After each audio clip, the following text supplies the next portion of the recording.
Imagine setting off on a journey so vast, so daring, that your name would echo through centuries, inspiring kings, cartographers, and explorers to chase the unknown. That's exactly what Marco Polo did when he left Venice in the 13th century, embarking on an adventure that would rewrite the map of the world. His travels weren't just about crossing deserts and climbing mountains. They were about bridging civilizations, uncovering wonders beyond Europe's wildest dreams, and leaving behind a legacy that would ignite the flames of the Renaissance. But here's the twist: Marco Polo never intended to become a legend. He was just a merchant, a curious soul with a thirst for the unfamiliar. Yet his stories, scribbled in the dim light of a Genoese prison cell, became the spark that set the age of exploration ablaze.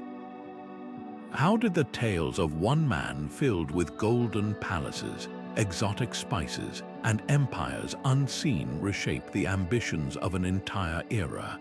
Picture this.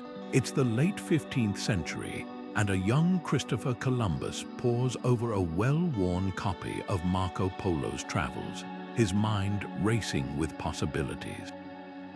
Half a world away, Prince Henry, the navigator of Portugal, studies the same pages, plotting routes to lands Europeans had only heard of in myth.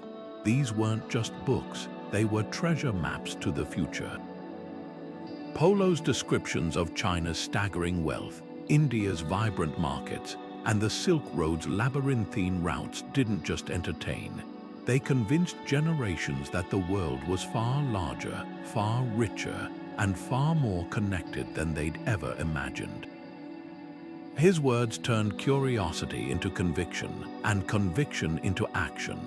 The Renaissance wasn't just a rebirth of art and science. It was a revolution of geography, fueled by the unshakable belief that the unknown was worth chasing. So what made Marco Polo's account so irresistible? Why did his stories, more than any others, become the blueprint for explorers who would chart new continents? Over the next 20 fascinating facts, we'll unravel how Polo's legacy shaped everything from the maps that guided Vasco da Gama to the trade networks that built modern Europe. We'll see how his encounters with Kublai Khan's court revealed the power of cultural exchange, how his observations of paper money and gunpowder hinted at technologies that would change the world, and how his very existence proved that borders were meant to be crossed. This isn't just a story about one man's journey, it's about how a single voice can whisper across time, urging others to step into the unknown. Ready to see how Marco Polo's footsteps became the path to the Renaissance? Let's begin.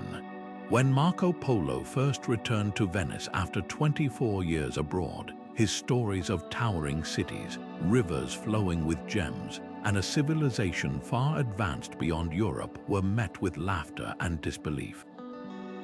People called his book Il Milione, The Million Lies, because his descriptions of paper money, black stones that burned for heat coal, and a postal system spanning thousands of miles seemed like pure fantasy to medieval Europeans. Even on his deathbed, a priest begged him to confess his fabrications, to which Polo famously replied, "I did not tell half of what I saw." The irony. Much of what he described, like the grandeur of Kublai Khan's empire or the sophistication of Chinese engineering, was later verified by historians and explorers. The man who helped immortalize Polo's adventures wasn't a scholar or a king, but a fellow prisoner. While jailed during a war between Venice and Genoa, Polo shared his tales with Rustichello da Pisa, a writer of romances. Rustichello's flair for drama might have polished some details, but the core of Polo's account, the sprawling cities, the intricate trade networks, the marvels of Mongol rule, was grounded in truth. This collaboration gave birth to the Travels of Marco Polo, a book that would gather dust for decades before being rediscovered as a Rosetta Stone for explorers. Centuries later, Christopher Columbus carried a heavily annotated copy of Polos' travels on his voyages, scribbling notes in the margins about the riches of Cathay.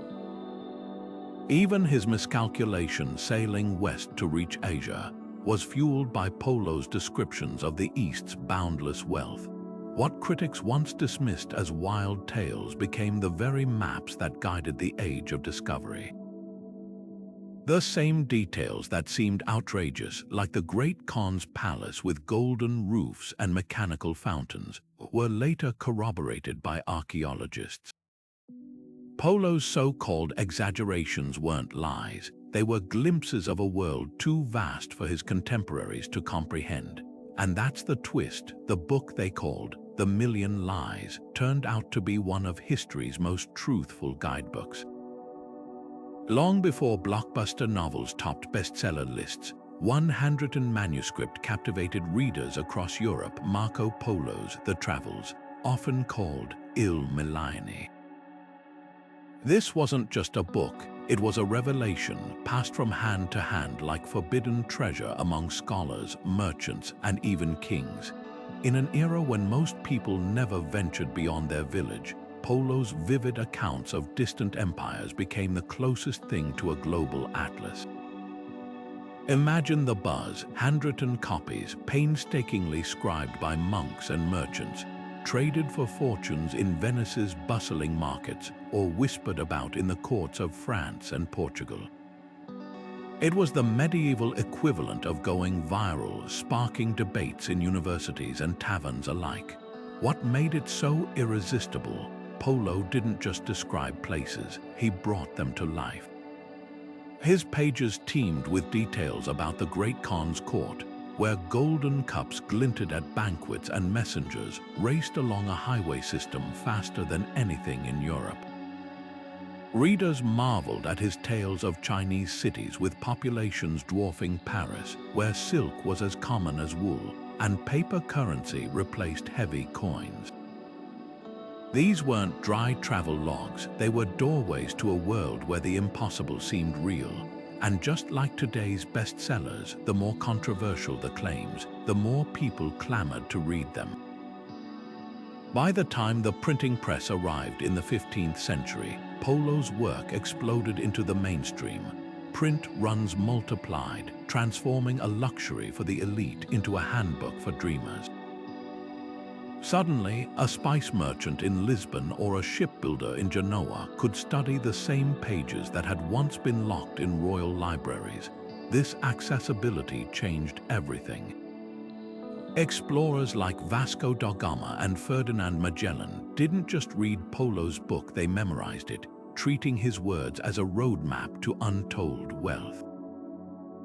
The very passages critics had mocked as fantasies now guided ships around the Cape of Good Hope and across the Atlantic. The irony is delicious. A book penned in a prison cell became the ultimate tool for breaking free of old borders. Polo's descriptions of Japan's gilded temples and Sumatra's spice forests didn't just entertain. They set entire nations racing to claim these riches for themselves. Without Il Millennio, the age of exploration might have lacked its North Star, leaving Europe in the dark about the vastness waiting beyond the horizon. And that's the power of a truly revolutionary book. It doesn't just tell a story, it rewrites history. Among the most treasured possessions Christopher Columbus carried aboard the Santa Maria wasn't a compass or a chest of gold. It was a dog-eared, heavily scribbled copy of Marco Polo's travels. The margins brimmed with Columbus's frantic notes, underlining passages about the endless riches of Cathay and the pearl-laden shores of Cipangu, medieval names for China and Japan. To Columbus, these weren't just stories, they were a promise. Polo's vivid descriptions of Kublai Khan's empire, where palaces gleamed with gold and spices piled high in bustling markets, convinced him that sailing west would unlock these treasures faster than the perilous eastern routes. In his own journals, Columbus wrote, Marco Polo mentions golden roofs and cities of marble. I will find them even if the earth is round. That single line reveals everything. Polo's book wasn't just inspiration, it was a navigational obsession. Here's where history takes a deliciously ironic turn. Columbus miscalculated the Earth's size, relying on flawed maps and Polo's descriptions of Asia's vastness. When he landed in the Caribbean in 1492, he genuinely believed he'd reached the outskirts of Polo's Cathay. Even as he encountered unfamiliar islands and peoples, his letters back to Spain insisted he'd found the Indies, mistaking the Bahamas for Japan and Cuba for the Chinese mainland. This wasn't just stubbornness, it was Polo's legacy clouding his vision. For years, Columbus clung to the belief that the gold-rich cities Polo described lay just beyond the next coastline, driving him to explore Honduras and Panama in a futile search for the Great Khan's dominion. The accidental discovery of the Americas, thank Marco Polo's persuasive prose. Without those tantalizing accounts of Eastern splendor, Columbus might never have secured Ferdinand and Isabella's backing, or dared to sail into the unknown. His voyages, though rooted in geographical error, reshaped the world map forever, and Polo's influence didn't stop there. European perceptions of the East became a double-edged sword. His tales of boundless wealth fueled colonial ambitions, while his respectful depictions of Mongol governance and Chinese innovations hinted at civilizations far more advanced than Europe's feudal kingdoms. Explorers who followed Columbus from Magellan to Cortés carried Polo's words like scripture, blending awe with entitlement. They sought not just trade but conquest, a mindset sown by the very book that had once been dismissed as fiction. Marco Polo's descriptions of the Mongol Empire's wealth didn't just dazzle readers, they rewrote Europe's economic ambitions. Picture this: vast markets in Hangzhou where sacks of pepper and cinnamon were traded like grain, or the Khan's treasury overflowing with gold ingots as thick as a man's arm. Polo's pages spilled over with details of cities where silk was so abundant it lined the streets during festivals, and where spices like nutmeg and cloves were stacked in warehouses like firewood. To a Europe still clawing its way out of the Middle Ages, these weren't just exotic anecdotes, they were taunts. Why barter for scraps of luxury goods through a dozen middlemen when unimaginable riches lay waiting at the source? The ripple effect was immediate. Venetian and Genoese merchants, already masters of Mediterranean trade, began dreaming of bypassing the Arab middlemen who controlled the Silk Road. Kings and queens, hungry for revenue to fund their wars and palaces, saw Polo's accounts as a blueprint for empire. Portugal's Prince Henry the Navigator became obsessed with finding a sea route to Asia, funding expeditions down Africa's coast in search of a path to those spice-laden ports. When Vasco da Gama finally rounded the Cape of Good Hope in 1498, his crew didn't just cheer for the open ocean, they cheered for the pepper and gold Polo had promised lay beyond. This wasn't just about profit, it was about power. Europe's feudal economies ran on precious metals, and Polo's tales of Asian gold mines and pearl fisheries hinted at a solution to perpetual coin shortages. His description of paper money in Kublai Khan's empire, a concept so alien to Europeans, revealed an advanced financial system that made their own seem primitive. The race was on, not just to trade but to dominate. Spain and Portugal's infamous Treaty of Tordesillas, dividing the globe between them, wasn't born from mere curiosity. It was a direct response to the economic FOMO Polo's book had ignited. The most fascinating twist: many of these riches were everyday commodities in Asia. What Polo described as commonplace, silk clothing, porcelain dishes, even the black pepper Europeans sprinkled like gold dust on their food, were simply part of daily life in the East. But in hungry hands, these details became fuel for colonialism. The same ships that sought spices would soon carry conquistadors, and the same maps that traced Polo's routes would later guide armies. What began as a merchant's memoir became the playbook for a new, ruthless era of global commerce, one where the pursuit of Marco Polo's East would reshape the world's balance of power forever. And speaking of maps, Polo's influence didn't stop at inspiring voyages. His descriptions of Asia's geography, so precise they included wind patterns and caravan routes, became the foundation for Renaissance cartographers. When Fra Mauro crafted his famous world map in 1459, he leaned heavily on Polo's accounts, sketching Java and Sumatra based on the traveler's notes. These weren't just illustrations, they were invitations daring sailors to test their accuracy. Every coastline Polo mentioned became a target, every river a potential highway to fortune. The age of exploration wasn't just born from courage, it was built on the pages of a book that taught Europe how vast and how vulnerable the world truly was.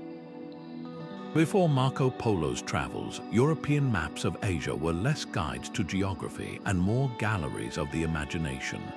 Blank spaces were filled with monsters, dog-headed men, one-footed giants, and dragons lurking beyond the edges of Christendom. Jerusalem often sat at the center of these maps, not because of accuracy, but because of religious symbolism. The world beyond the Mediterranean was a shadowy realm of myth, where "here be dragons" wasn't just a phrase, it was a genuine warning. These weren't tools for navigation, they were reflections of fear. Then came Polo's book, tearing through those superstitions like a gust of wind clearing fog. Fra Mauro, the Venetian monk turned master cartographer, pored over Polo's descriptions like detective clues. His 1459 world map, a stunning, 3-meter-wide masterpiece, replaced sea serpents with something far more radical: facts. Where earlier maps showed a vague, squiggly coastline for India, Mauro sketched the Gulf of Bengal with startling precision, thanks to Polo's notes on tidal patterns and river mouths. Java, once a blurry island in medieval lore, suddenly had shape and size, drawn from Polo's account of its king's palace, roofed in gold. Even the Gobi Desert, previously labeled as a cursed wasteland, appeared as a traversable expanse with oases Polo had visited. These weren't just improvements, they were revolutions in how Europe saw the world. The impact went deeper than ink on parchment. Sailors like Vasco da Gama studied these updated maps not just for routes but for courage. Knowing that the Indian Ocean wasn't boiling at the equator as old myths claimed, or that Sumatra's cannibals were exaggerated tales, made the unknown feel conquerable. Polo's details, like the monsoons that could speed ships to India or the safe harbors along China's coast, turned terrifying voids into plotted journeys. Fear of falling off the Earth's edge, Polo's descriptions of vast, thriving civilizations in the East made that medieval anxiety seem laughable. Yet Polo's influence wasn't just about coastlines and trade winds. His cultural observations seeped into Europe's worldview too. When he wrote that the Mongols, often demonized as barbarians, had laws more orderly than many European kingdoms, or that Chinese physicians could diagnose illness by reading a pulse, it forced a humbling question: what if the savages were the ones ahead?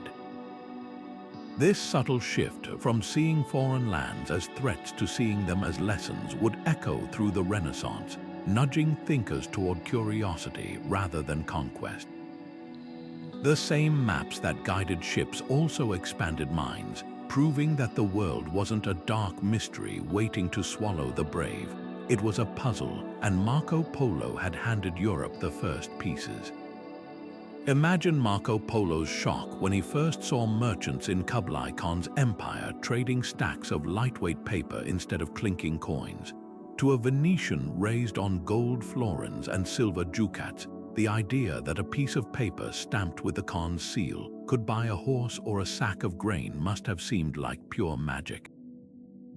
Europe's economy still ran on barter, and precious metals farmers might trade a chicken for a loaf of bread, while nobles hoarded chests of heavy coins. But here was a system where wealth wasn't measured by weight, but by trust in a centralized government. Polo's description of this "money that doesn't shine" left his readers baffled. How could paper, something so fragile and common, hold the same power as gold? The genius of Kublai Khan's system wasn't just convenience, it was control. Polo noted how the Khan's mint would confiscate all gold and silver, forcing subjects to use his paper notes, which were backed by the state's authority. Counterfeiters faced execution, ensuring confidence in the currency. To medieval Europeans, this was as radical as teleportation.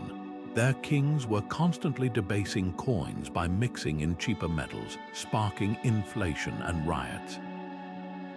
The concept of stable, government-issued paper money wouldn't take root in Europe for centuries, but Polo's account planted the seed. Bankers in Florence and Venice began toying with promissory notes, laying the groundwork for modern banking. Paper currency wasn't the only marvel that left Europe wide-eyed. Polo described black stones that burned like logs, coal, a fuel source most Europeans had never encountered. In a continent where forests were dwindling from overuse, the idea of mining heat from the earth was revolutionary. Then there was gunpowder, which Polo witnessed in fireworks and siege weapons, though he coyly avoided detailing its composition to prevent military misuse. His mentions of Chinese printing presses, suspension bridges, and even asbestos cloth which could be cleaned by throwing it into fire read like science fiction to audiences who still believed in alchemy and mythical beasts. These weren't just curiosities, they were sparks for Europe's intellectual awakening. Scholars grappling with Polo's accounts began questioning why their own technologies lagged behind. The Renaissance wasn't just a rebirth of classical knowledge, it was a hunger for innovation, fed by Polo's proof that progress existed beyond Christendom. His writings turned Asia into a mirror, reflecting Europe's shortcomings and its potential. The very technologies he described, from papermaking to explosives, would later fuel Europe's own revolutions in commerce and warfare. But perhaps Polo's greatest revelation wasn't a product or invention, it was the mindset behind them. In describing how the Mongols adopted and improved upon Chinese technologies, he showed innovation as a collaborative, borderless endeavor. This idea that knowledge could be shared, not hoarded, would become the beating heart of the Renaissance.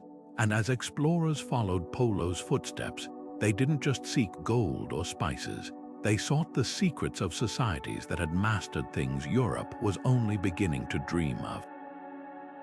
Which leads us to an even deeper legacy. Marco Polo didn't just introduce Europe to new gadgets, he introduced them to new people. His respectful accounts of Mongol governance, Hindu rituals, and Buddhist temples offered something radical for the era. A vision of cultural exchange where differences weren't threats, but lessons.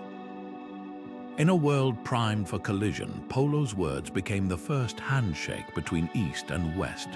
Marco Polo's greatest gift to history wasn't just the treasures he described, it was the way he described them.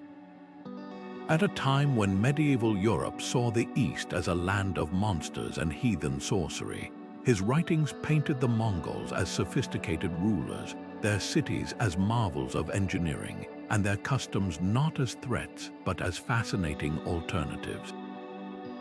Where other travelers spun tales of dog-headed men or cannibal tribes, Polo noted the efficiency of the Khan's postal system, the fairness of his legal codes, and the bustling tolerance of cities where Nestorian Christians, Muslim merchants, and Buddhist monks traded side by side. This wasn't just reporting, it was a quiet revolution in perspective. Take his description of Kublai Khan himself. European lore painted Mongol leaders as bloodthirsty barbarians, a lingering terror from Genghis Khan's invasions.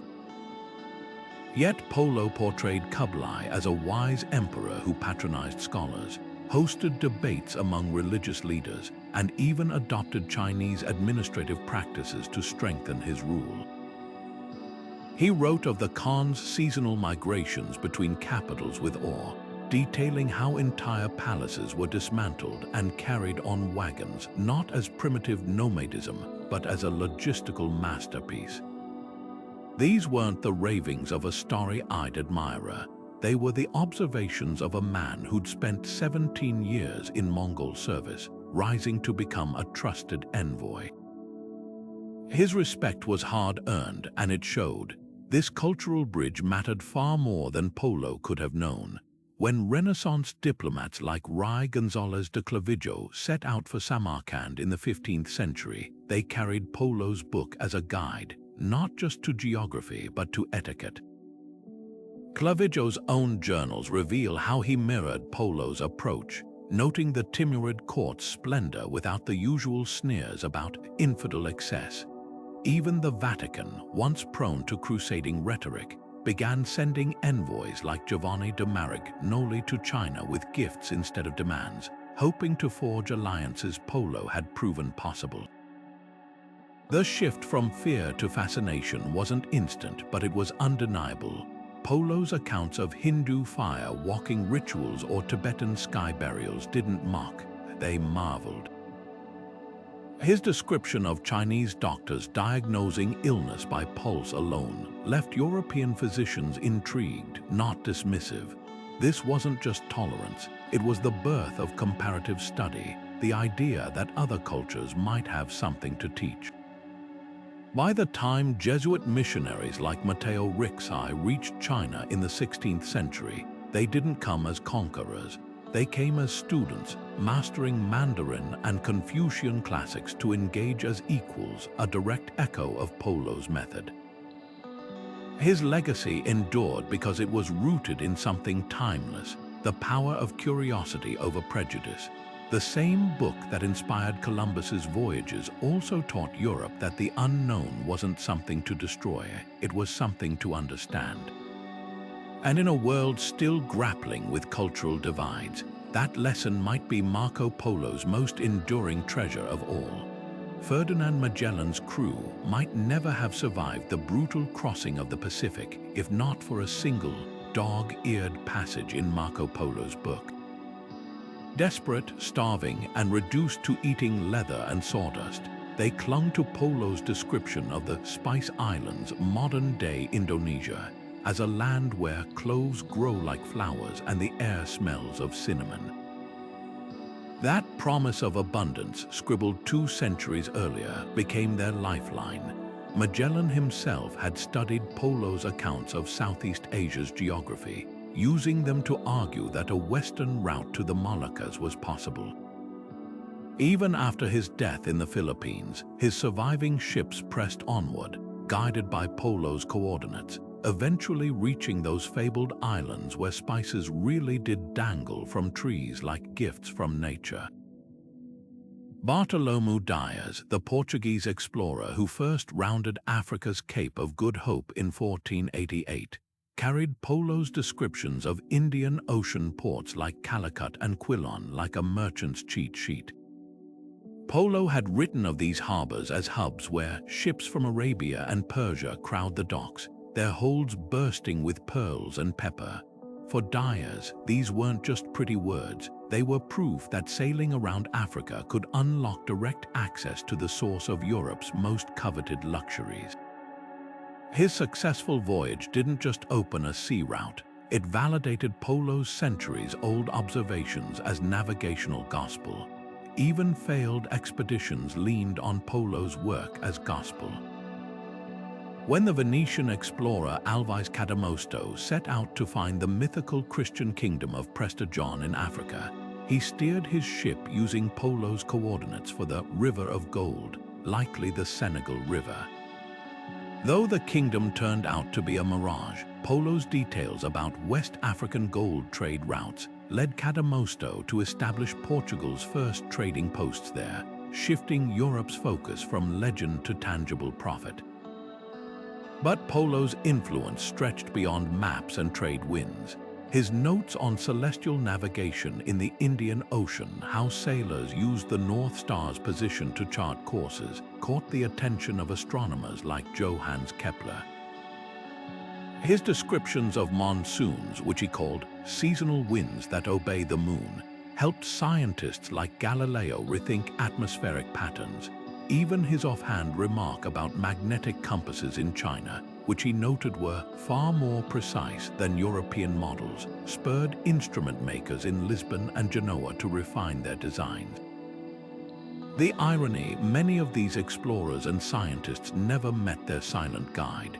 Polo's book was their compass, their star chart, their whispered advice from beyond the grave.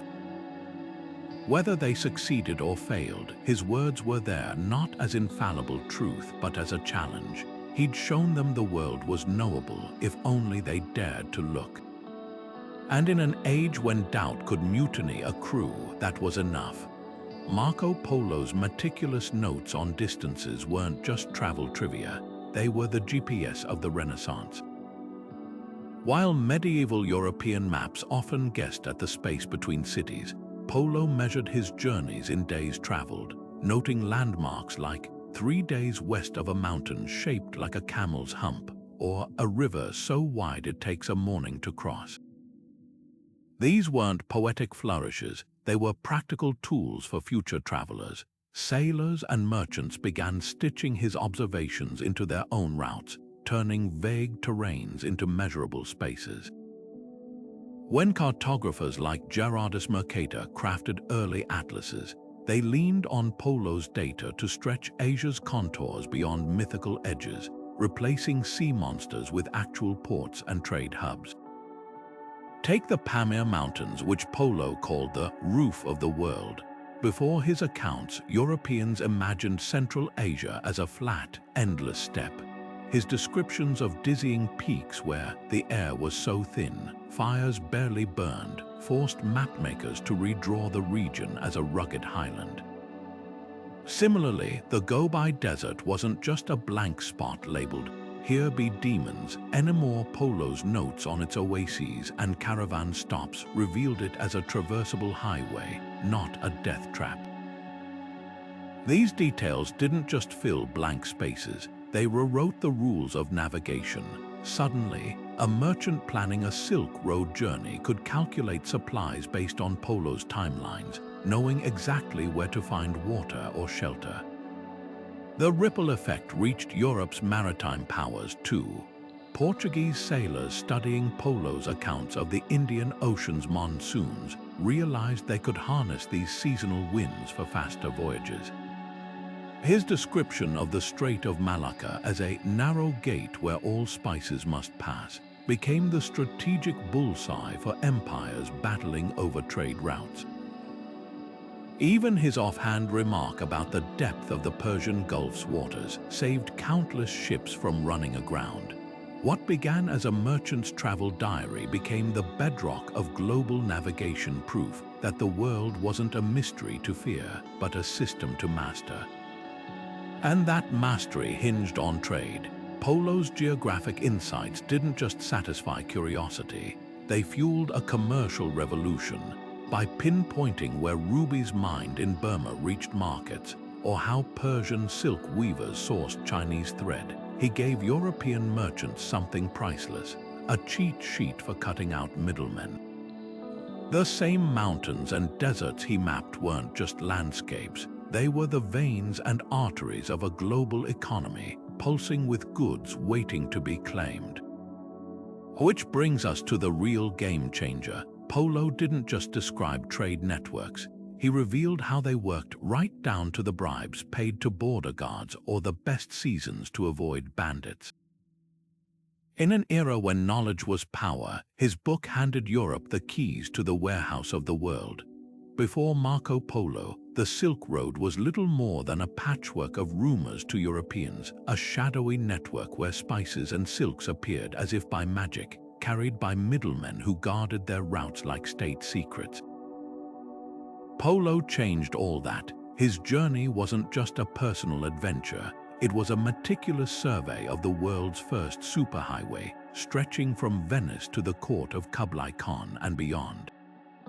He didn't just travel the Silk Road, he mapped its heartbeat, documenting every caravanserai, every toll gate, every bustling market where goods changed hands.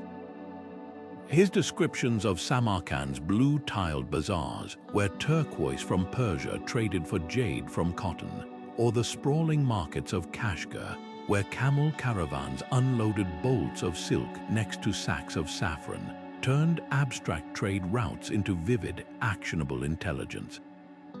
Suddenly, European merchants realized the Silk Road wasn't just a trickle of luxuries, it was a fire hose of wealth. Polo's account of the 10,000 bridges of Hangzhou, where merchants haggled over porcelain and pearls, or the Caspian Sea's sturgeon fisheries, where caviar was packed in barrels for export, shattered the illusion that the East was a land of unreachable wonders. These weren't fantasies, they were business opportunities. Venetian traders, once content to buy spices from Arab middlemen in Alexandria, began dreaming of cutting out the markup by sending their own caravans east. Genoese bankers, inspired by Polo's tales of paper money and credit systems, funded expeditions to establish direct trade links. The Silk Road, long dormant in Europe's imagination, roared back to life, not as a mystery but as a roadmap. The economic boom that followed was staggering. Within decades of Polo's book circulating, silk imports to Venice tripled, while prices for pepper plummeted as competition intensified. Cities like Bruges and Antwerp became hubs for Eastern goods, their warehouses stacked with lacquerware from Burma and musk from Tibet, all because Polo had proven these routes were navigable. Even the Black Death couldn't stifle the momentum. If anything, the plague's disruption made merchants more desperate to control their supply chains. By the time the Renaissance was in full swing, the Silk Road wasn't just a trade route, it was a cultural artery, pumping not just goods but ideas into Europe. Chinese printing techniques, Persian astronomy, and even Mongol military strategies seeped westward, all because Polo had shown the way. Yet his greatest legacy wasn't just reviving old routes, it was expanding them. His descriptions of maritime trade in the Indian Ocean, where Chinese junks the size of castles carried porcelain to Malacca, inspired explorers like Vasco da Gama to seek sea routes to Asia. The Silk Road became more than a path between Europe and China. It was the skeleton of a global network with Polo's words as its blueprint. And long after his death, when the first Portuguese ships dropped anchor in Guangzhou, their captains carried dog-eared copies of his book, still the definitive guide to the East's untapped potential. What began as a merchant's memoir became the spark for globalization, proof that the world's economies weren't isolated fragments, but pieces of a puzzle waiting to be connected. And at the center of it all stood Marco Polo, the man who didn't just walk the Silk Road but taught the world how to run it. Before Marco Polo, Europe's knowledge of China was a patchwork of myths and mangled second-hand tales. Ancient writers like Pliny the Elder had described the distant Seers as a land where silk grew on trees and people lived for 300 years. Fantasies spun from merchants' exaggerations. Even the fearless friar William of Rubruck, who reached the Mongol court decades before Polo, wrote more about failed missionary efforts than the empire itself.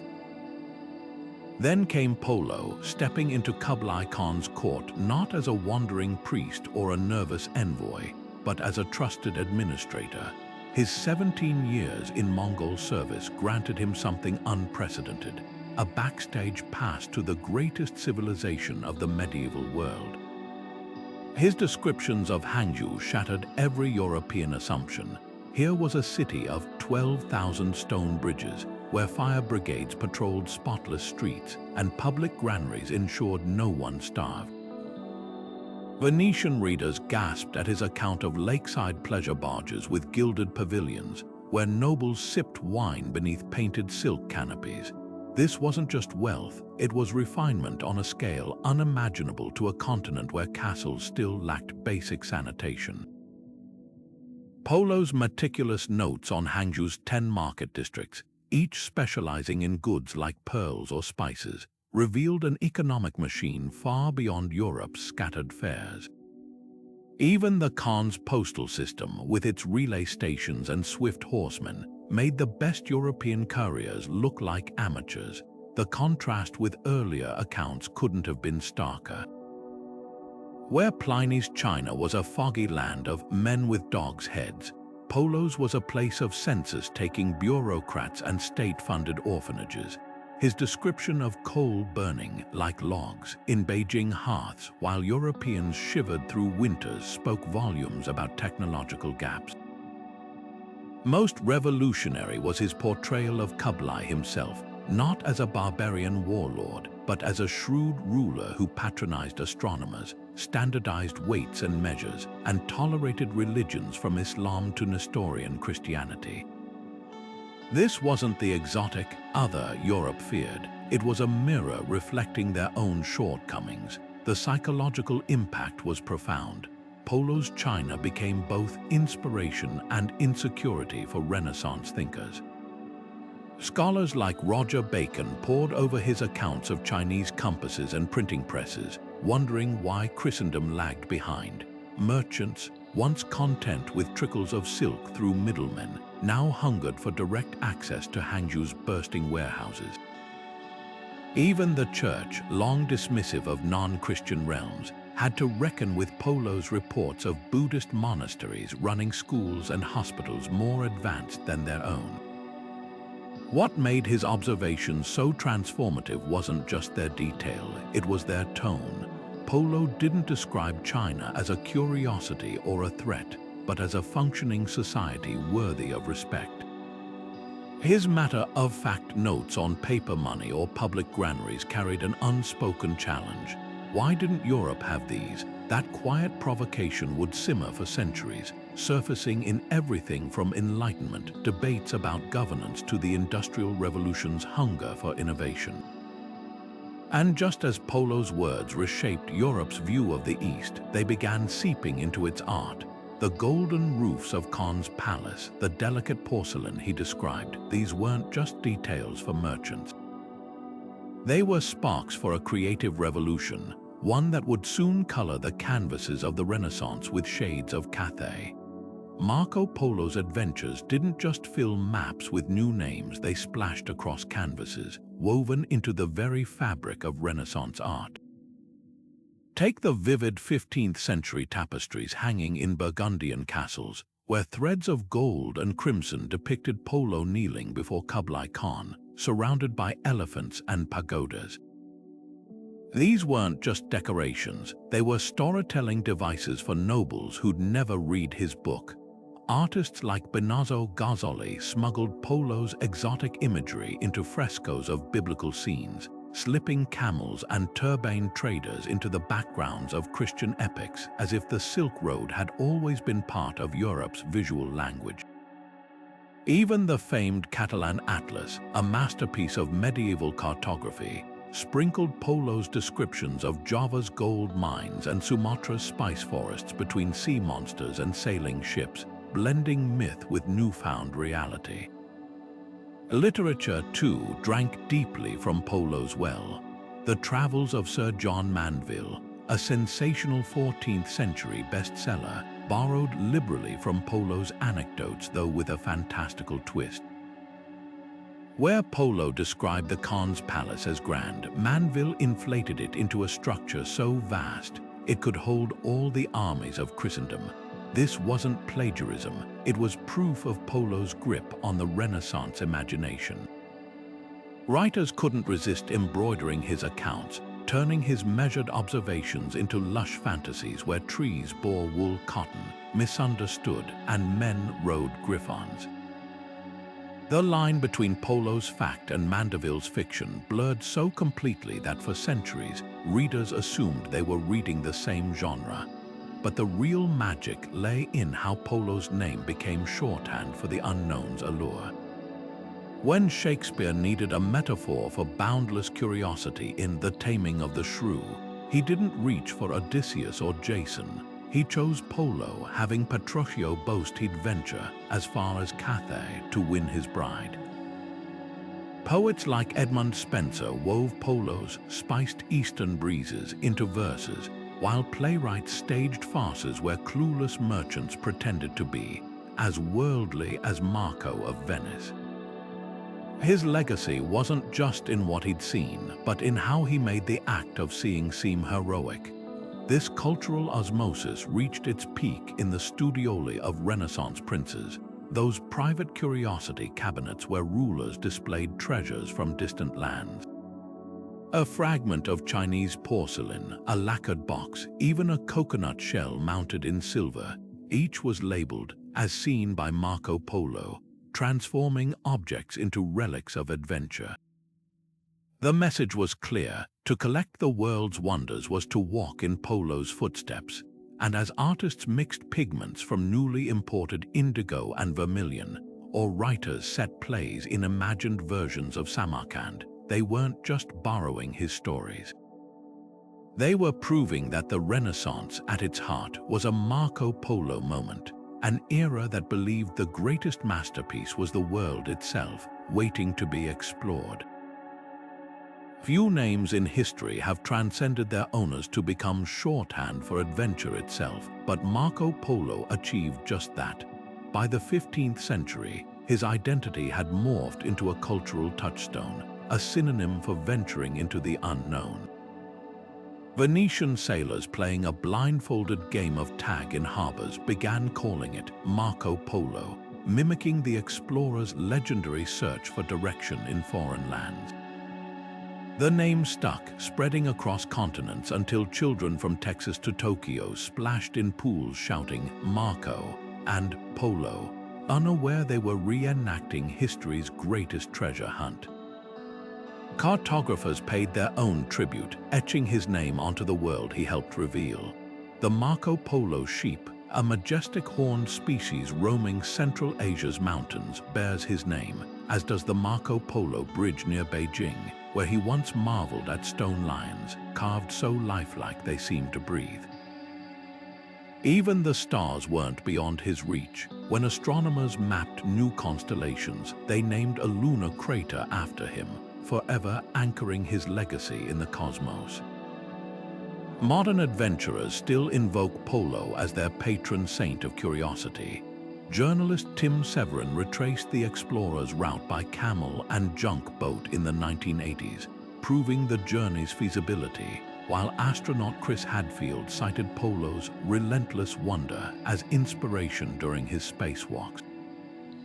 The connection isn't coincidental. Both men, like Polo, pushed boundaries where few dared to look.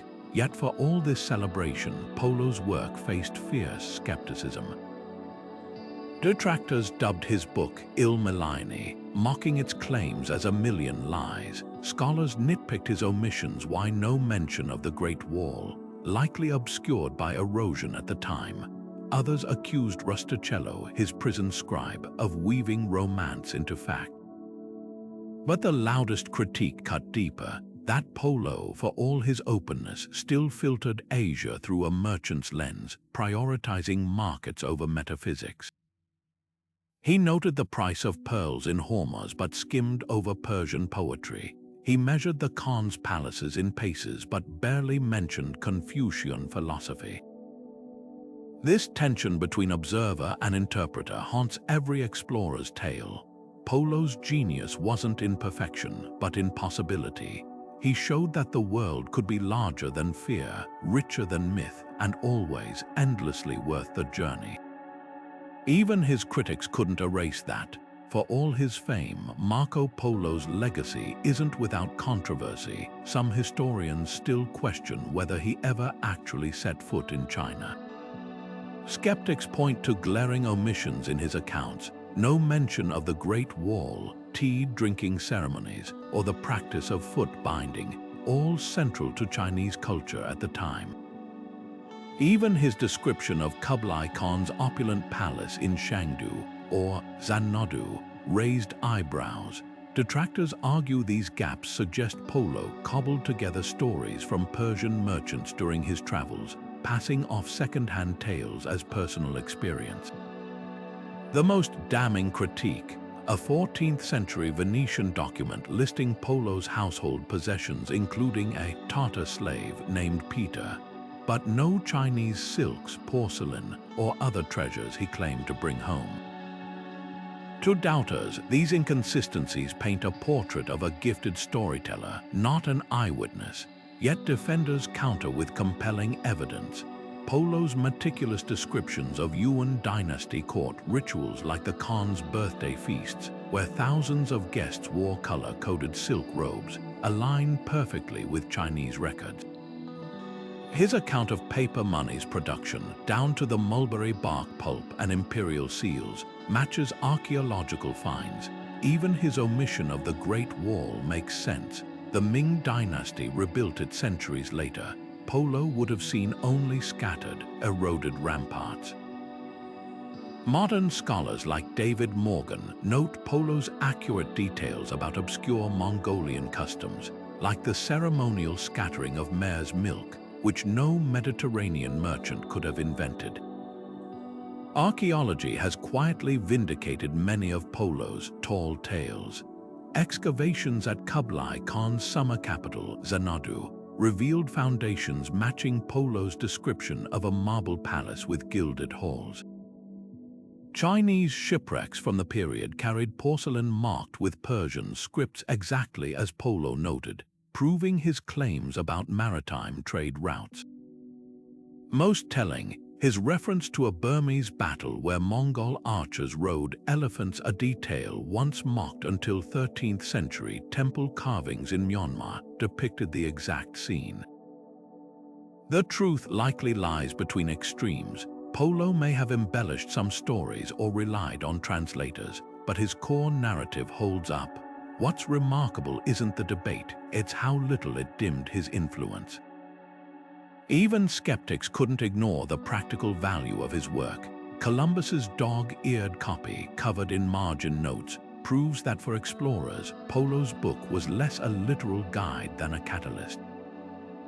Whether every word was true didn't matter. The world he described was plausible enough to chase. And in the end, that's what reshaped history, not the man, but the myth that refused to die. Marco Polo's journals did more than chart trade routes. They turned the natural world into a living laboratory for Renaissance thinkers. His pages teemed with observations that read like a medieval field guide. Rhinoceroses in Java with hides thick as 3 fingers, coconuts that held sweet milk like a cow's, and Tibetan musk deer whose scent glands fetched fortunes in Persian markets. These weren't just exotic trivia, they were puzzles for European scholars grappling with Aristotle's outdated zoology. When Polo described the Siberian mammoth tusks traded along the Volga River, mistakenly calling them giant griffin bones, naturalists like Konrad Gessner pounced on the detail, realizing extinct creatures might lie buried in the earth. His account of Sumatra's flying foxes, fruit bats with 6-foot wingspans, even made it into Ulyss Aldravandi's groundbreaking Encyclopedia of Animals, proving Polo's eyewitness credibility. Leonardo da Vinci, ever the obsessive observer, reportedly kept a copy of Polo's travels in his studio, cross-referencing descriptions of Himalayan rock strata with his own studies of erosion. Polo's notes on the Pamir Mountains, rocks that burned like charcoal, likely oil shales, sparked debates about subterranean fires, while his mention of asbestos cloth woven from stone wool that cleansed itself in flames had alchemists scrambling to replicate the miracle fabric. Even his passing remark about Caspian sturgeon, whose eggs were salted into caviar, found its way into Renaissance medical texts as a cure for melancholy. But Polo's greatest scientific gift was his method. Where medieval bestiaries depicted fantastical creatures, he documented behaviors, the way orangutans in Borneo built shelters from branches, or how Arabian horses were trained to dance for the Khan. This empirical approach mirrored the Renaissance's growing hunger for first-hand evidence, a shift from relying on ancient texts to trusting observation. Scholars at the University of Padua used his descriptions of monsoon cycles to challenge Ptolemy's climate theories, while botanists like Luca Ghini cultivated pepper plants in Italian gardens, testing Polo's claim that the spice grew on vines like grapes. This curiosity bled into diplomacy too. When Pope Innocent IV sent envoys to the Mongols, they carried Polo's book as a cultural decoder, noting how he'd won Kublai's trust by embracing local customs. His observation that the Khan valued astronomers over soldiers inspired European courts to send mathematicians alongside ambassadors, transforming statecraft into an exchange of knowledge. The same pages that taught explorers about wind patterns also taught kings that understanding a culture's science could be as powerful as conquering it. Marco Polo wasn't just a traveler, he was a diplomat, and his 17 years in Kublai Khan's service rewrote the rules of cross-cultural engagement. Unlike earlier European envoys who lectured Mongol rulers about converting to Christianity, Polo adopted a radical approach. He listened. The Khan, impressed by the young Venetian's fluency in 4 languages and knack for memorizing details, appointed him as an imperial inspector, sending him on missions from the jungles of Myanmar to the ports of Vietnam. Polo didn't just deliver messages, he studied local customs, noted economic conditions, and even advised the Khan on which tribal leaders could be trusted. This wasn't just a job, it was a masterclass in cultural diplomacy, proving that understanding a people's way of life could be more powerful than imposing your own. Centuries later, Renaissance ambassadors would follow Polo's blueprint. When Portugal's Tomé Pius arrived in Ming China in 1516, he didn't demand audiences or concessions. He brought gifts of European clocks and maps, just as Polo had presented the Khan with oil from Jerusalem's holy lamps. Jesuit missionaries like Matteo Ricci, rather than preaching aggressively, mastered Mandarin and Confucian classics, earning respect at the imperial court. Even the Habsburg Empire's envoys to the Ottomans adopted Polo's tactic of detailed reporting, filling their dispatches with notes on everything from troop movements to coffeehouse gossip. The age of bull in a china shop diplomacy was over.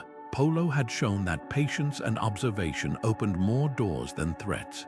What set Polo apart wasn't just his adaptability, it was his genuine curiosity.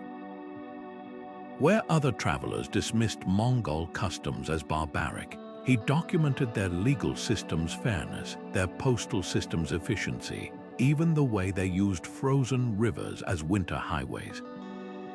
His reports back to the Khan weren't dry memos, they were vivid portraits of the empire's diversity, from Tibetan monks debating philosophy to Burmese elephant handlers training their chargers for war.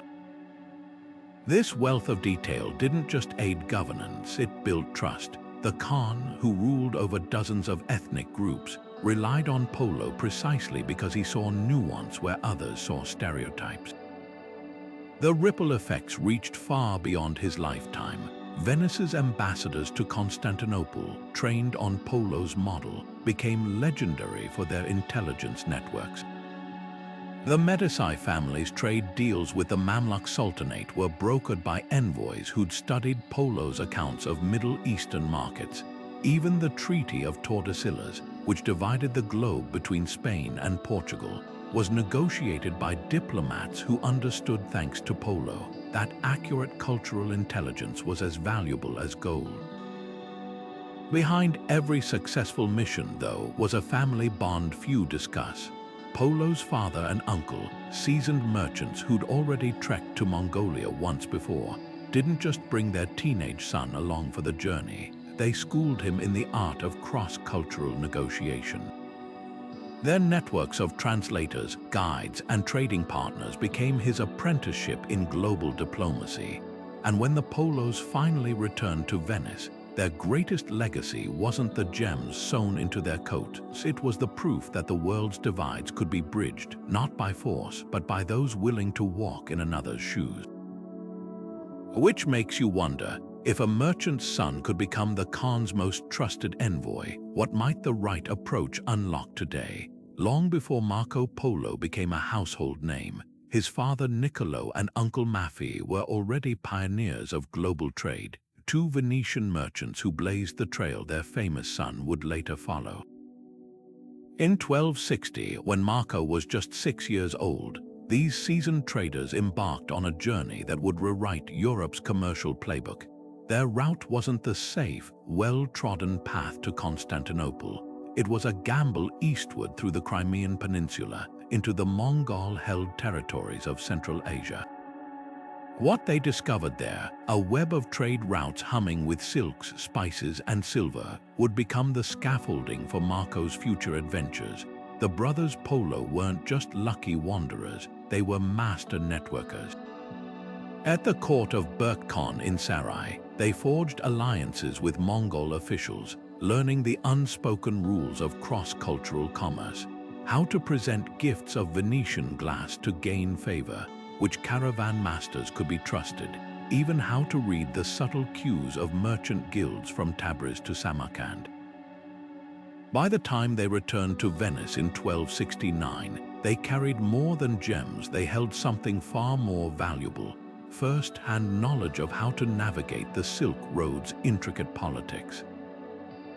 When they set out again in 1271, this time with 17-year-old Marco in tow, they weren't just a family of traders, they were a diplomatic mission, bearing letters from Pope Gregory X and sacred oil from Jerusalem, a savvy blend of commerce and statecraft that would define Marco's career.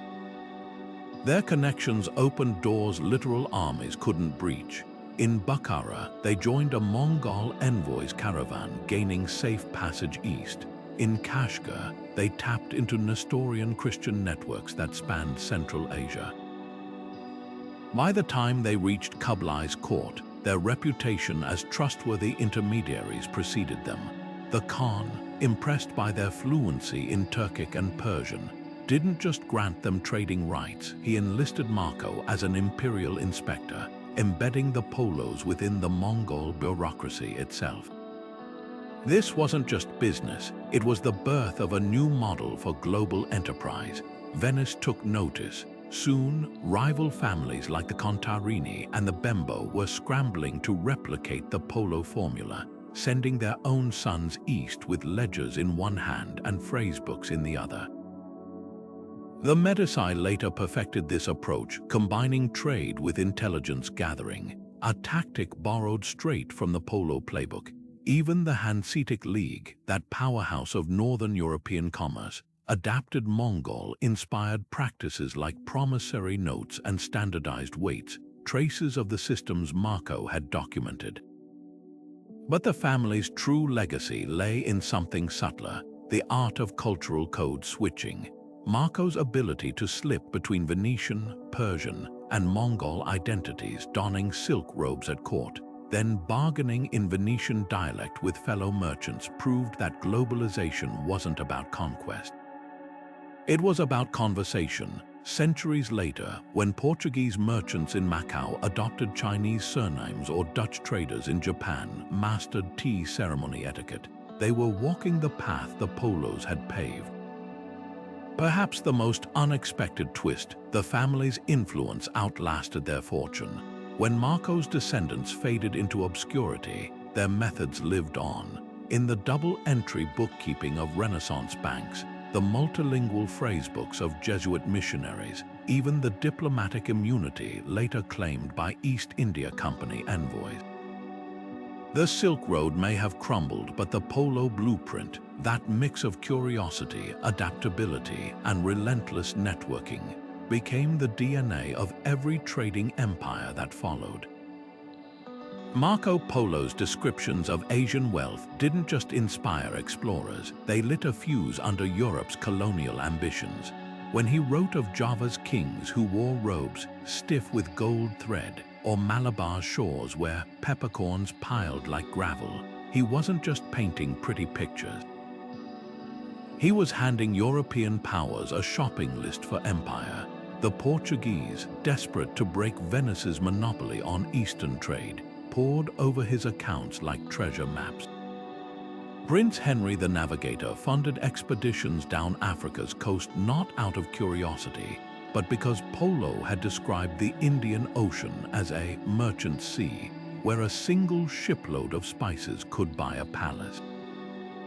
By the time Vasco da Gama rounded the Cape of Good Hope in 1498, his orders were explicit: find the city's Polo named, where even the beggars trade in pearls. Spain's obsession was even more telling. Columbus's journals reveal how Polo's tales of Cipangu, Japan, convinced him the island's temples were roofed with pure gold. This wasn't just wanderlust, it was calculated greed. When Isabella of Castile funded Columbus's voyage, she wasn't betting on a new continent. She expected direct access to the silk and spice markets Polo had catalogued.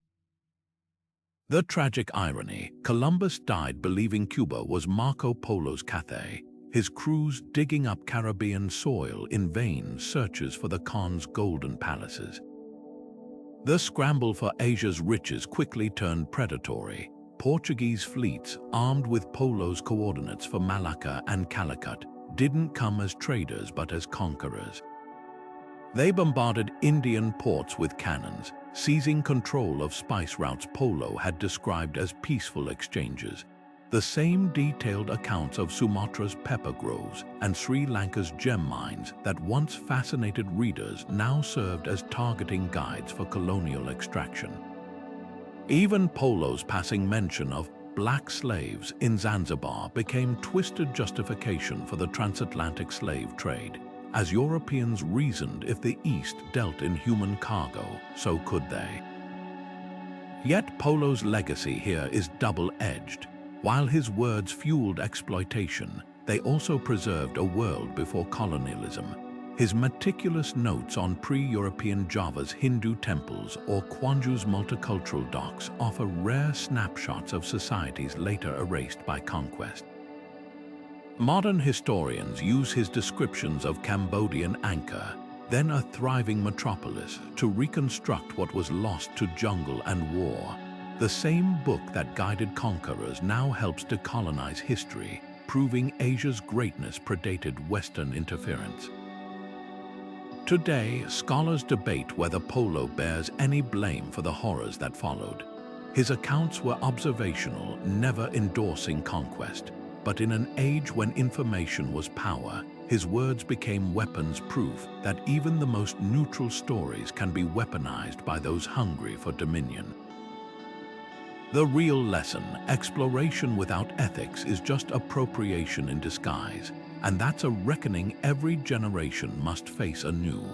Modern historians aren't just studying Marco Polo, they're re-evaluating his place in the story of globalization. For centuries, his legacy was framed as a one-way street, the Venetian who introduced Europe to the East. But new scholarship flips that script, revealing how Polo's travels were less about discovery and more about connection.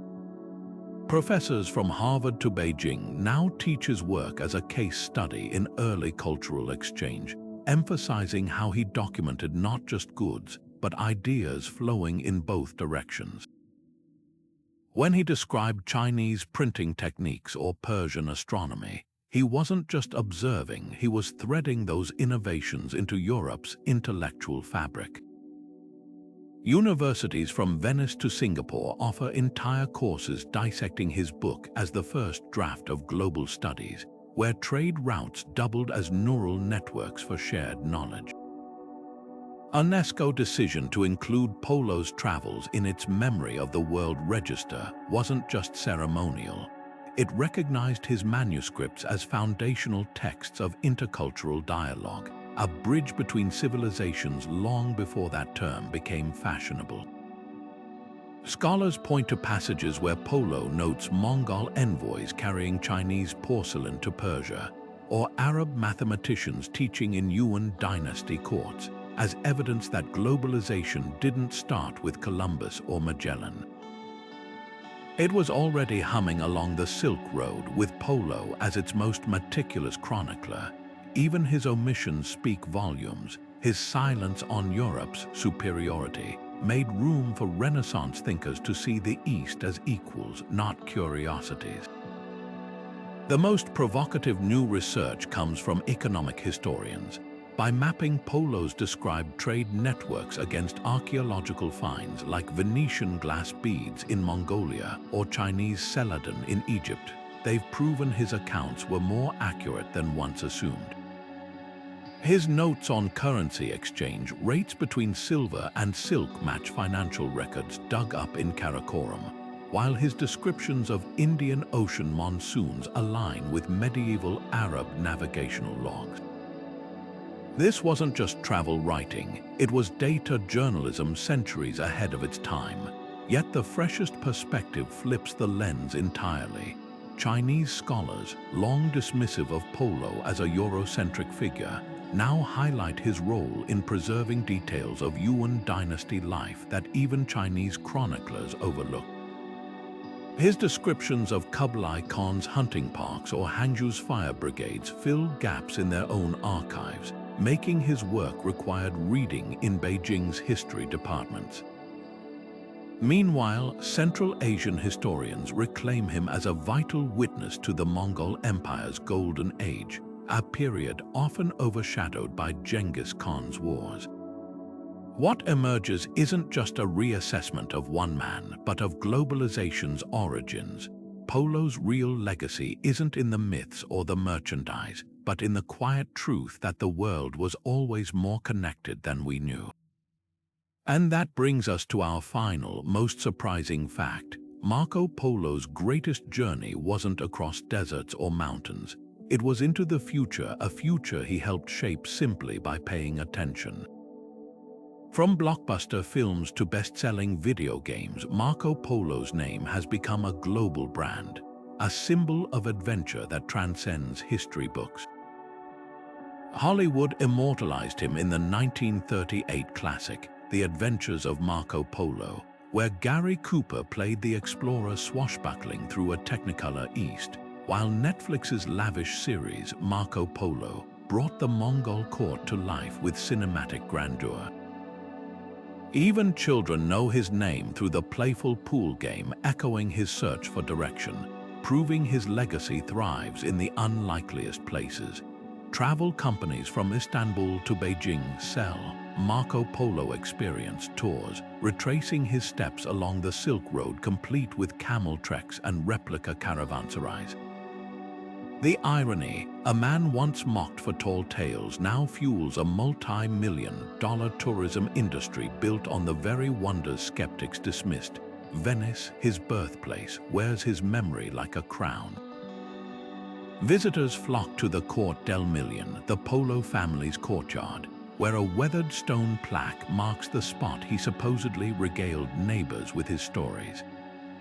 The city's maritime museum displays replicas of 13th century ships like those he sailed, while souvenir shops peddle Marco Polo Venetian masks and gondola tours narrated with excerpts from his book.